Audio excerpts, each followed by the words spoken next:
Good day, I'm Stephen McHugh, and this is your JIS News for Monday, May 17, 2021. At least one farm road in each farming constituency will be rehabilitated this fiscal year as government tackles a $650 million farm road program.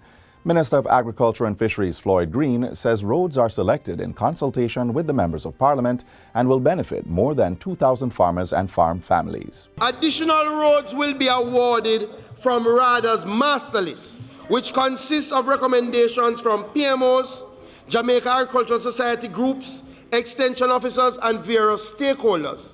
Each year, we will attempt to undertake a number of marquee farm road projects. The Agriculture Minister was making his contribution to the 2021-2022 sectoral debate in the House of Representatives last Wednesday. In other agricultural news, government will be spending $50 million to launch a special artificial insemination and embryo transfer project for small ruminants. The aim of the project is to boost the production of small ruminants to decrease the imports of goat meat or chevron. Under the program, over 6,000 registered small ruminant farmers will be provided with between 1 to 3 inseminations from any breed of their choice and an ovum embryo transfer for selected animals free of cost. The objective is for rapid multiplication of the small ruminant population to satisfy the nation's animal protein demand in a sustainable, food secure way. Madam Speaker, this is a game changer.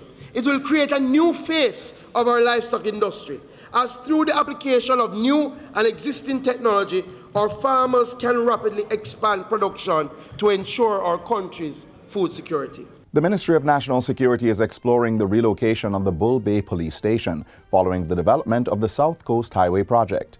Portfolio Minister Dr. Horace Chang made the disclosure on the weekend as he toured the new Olympic Gardens Police Station in St. Andrew, which is still under construction and is scheduled to be opened in June. The Bull Bay Station is likely to be demolished in the development of the South Coast Highway to JIS, and therefore there will have to be a new station quickly done, because the entire station is being demolished by virtue of the road construction out there. The station covers a wide area with several challenging areas, and therefore we have to have a quick reconstruction. Minister Chang, who also visited Bull Bay and sections of Central and West Kingston, says the area will be fitted with improved technology very soon to assist the police in crime fighting.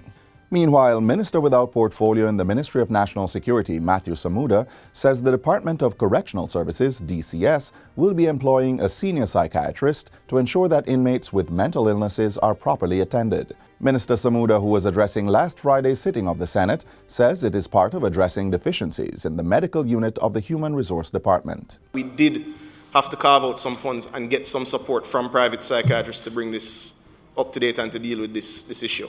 We expect through the recruitment process that we're going through now, that hopefully we won't backslide in terms of the capacity, but certainly where we need to use private psychiatrists to keep up with our legal requirements, we will have to do so until you have the type of staff that's necessary. He says an organizational chart was prepared by the medical unit to provide a strategic roadmap for addressing staffing issues at the DCS. The Ministry of Finance and the Public Service approved the organizational chart in December 2020.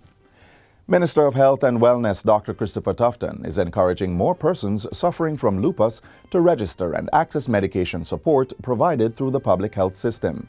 The minister was addressing a virtual forum to observe World Lupus Day on May 10. He says government spent more than $12 million on lupus drugs in the last financial year, benefiting more than 900 patients. The NHS subsidizes over 120 medications for lupus, and I encourage those persons affected to enroll today and utilize 105 fully operational drug-serve locations and 49 public-private sector pharmacies to access your medication for treatment.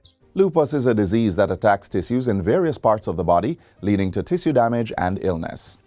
And finally, Minister of Education, Youth and Information, Favour Williams, has welcomed the donation of 77 computer tablets to students at the Ferncourt High School. The devices were provided by the Ferncourt alumni classes of 1975 to 1980 and the New York and Florida Alumni Associations. During the handover ceremony held on the school grounds in Claremont St. Anne, Minister Williams said that the devices would supplement government's own efforts to equip students to navigate the online learning environment.